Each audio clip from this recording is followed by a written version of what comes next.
Hello everybody. I thought I'd do a final visit to my allotment of the year. A few hardy souls have actually asked me to do a quick update, so I thought, well, why not? So I've come down here on Christmas Eve, best place to be, as with most of the year, and I thought I'd show you what's going on. I'll start off with the pond, which is look at that. I mean, you wouldn't think it was middle of December. It's full. You can see from all the rain, it's very full, and hopefully full of dragonfly and damselfly larvae. And there'll be around here, whether in the pond or the logs, hopefully there's a whole army of frogs ready to come and unleash their fruity activity and their spawning on here quite soon. So hopefully it'll be full of spawn. But yeah, so that's just lovely, and it's a lovely sign that no matter what, all the madness and lockdowns and tier 3, 4, 5, 6, 7, 8 and all sorts of things going on, the pond carries on regardless, luckily, and everything in the pond still doing what they do in the pond. So in terms of the whole allotment, I'm just going to do a little pan up. It's all a bit sort of soily at this time of year. There's looking back to the rest of the plots and stuff, and it's you know, as I'm thinking back to this year, this place has been such a godsend, probably to everybody who has an allotment. There's been more people here than I've seen before, and obviously we're all distant because we're on our plots, but it's been a really lovely sense of people just sort of being friendly, chatting, enjoying gardening, and just chatting about nonsense together. So it's been an absolute real godsend of a place to come. It's always just calm, peaceful, and really relaxing. So I'm just going to show you, I mean, it looks lovely, doesn't it? It's a lovely sunny day today. I'm just going to show you what's going on, because my allotment, I mean, it's beautiful. So look, this is what I've been doing. So if I just pan round, you'll see probably there's lots of darkness and soil and organic materials and stuff, so you can barely see where the soil starts and stops and where the paths start and stop. So what I've done, and I think on my last video, I sound like some sort of a film producer, I put lots of manure on the actual beds, and you can see, actually, if I show you, so you can see a lot of it still there, but the worms have already taken a lot of it down. They've been chomping like there's no tomorrow. So they've taken a lot of the manure down already, but there's still enough of it to protect the soil on the top. And then what I've done in between, so our council here, it's a lovely thing. When they do all their cuttings of trees and getting of all sorts of matter and stuff around the area, they've gone there a monster composter that eats it all and turns it into compost.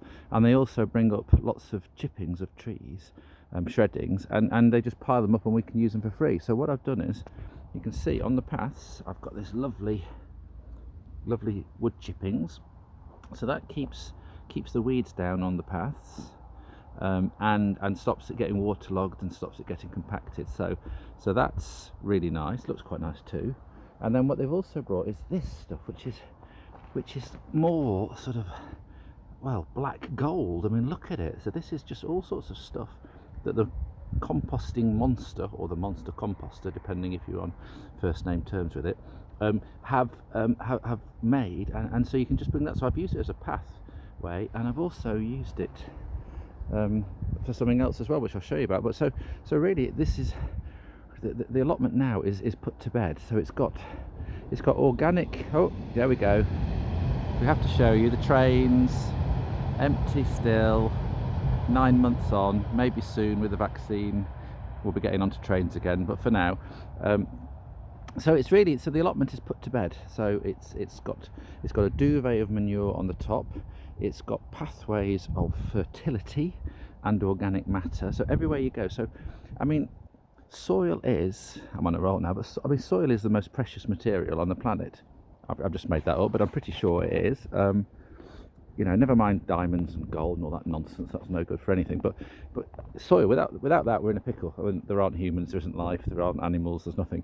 So this, I can relax now because I've put I've put lots of organic stuff, so the soil is all protected. So underneath all this stuff there'll be all sorts of creatures and critters and tiny little things and microbes and all sorts of stuff, just sort of doing their stuff, making the soil healthy and perfect for growing things in. So by putting all this material on, and you can just keep on lumping it on, basically you don't need to put that much on, but you can just keep putting it on, and I'll walk around a bit and show you some different areas. So you can keep putting it on, and it just adds to the richness of the soil. I mean, look at that all along there. So I've got, that's my raspberries, you can see they're cut back ready to start spruitling, and then you've got the path which has got all sorts of chippings and compost, and then you've got the beds which has got more compost on. So everything is ready. It's protected from the rain, from the winter, from the cold, and all the sort of creatures underneath can get on with what they need to do.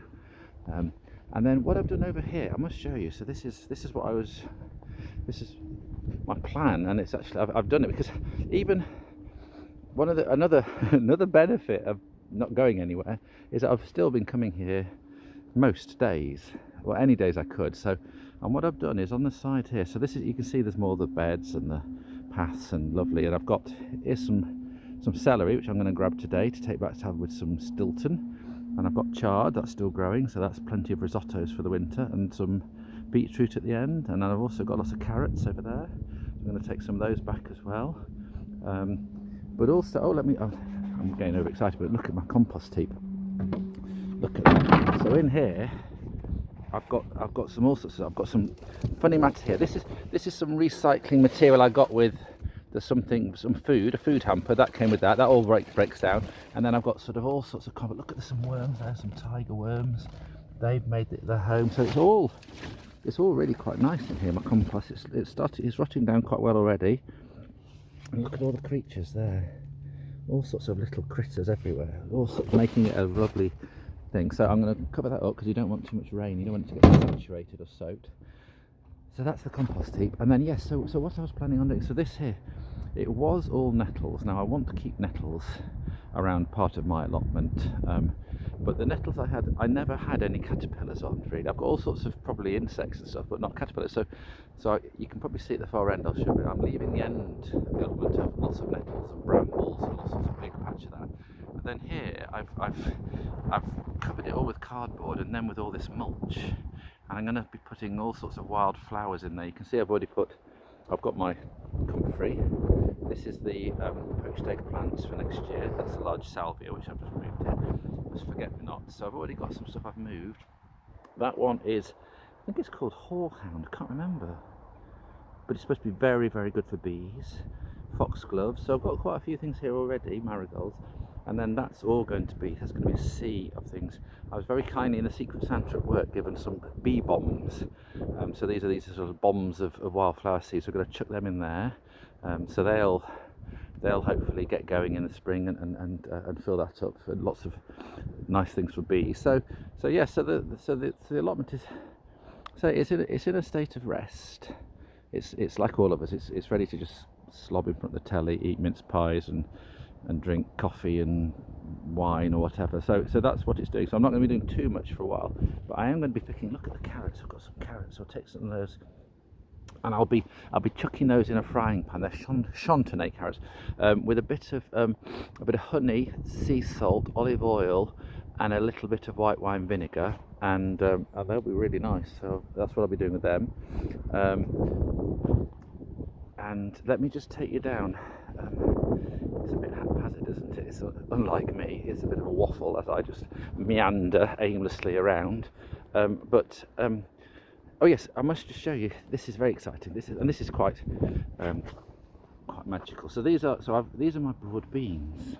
So these are what we'll be eating in June, end of May, beginning of June, and you can see they're doing quite well. I've had to put all this netting on because the pesky pigeons come and they eat them all. I mean, this is one that they did. Look, they I don't know what they do. They just chop the bottoms. I think it's pigeons, and didn't even eat it. They just, so you come up here if you haven't netted and you just see all your broad beans lying on the surface. Very, very naughty. So anyway, this should be okay like that. And amazing thing about the broad bean. So one it shows it's the joy of gardening that we sow things in October, November, and they'll be ready next year. So everything that you do really in gardening is about looking forward, and that's one of the things I've been thinking about this year. It is always looking forward with optimism. There's a plane. Oh, there's a helicopter. Oh well. So yes, so sowing seeds, and everything I'm doing this now is so that I can grow better things next year. And there is something really optimistic about gardening, because you're always looking forward, and that's a lovely thing.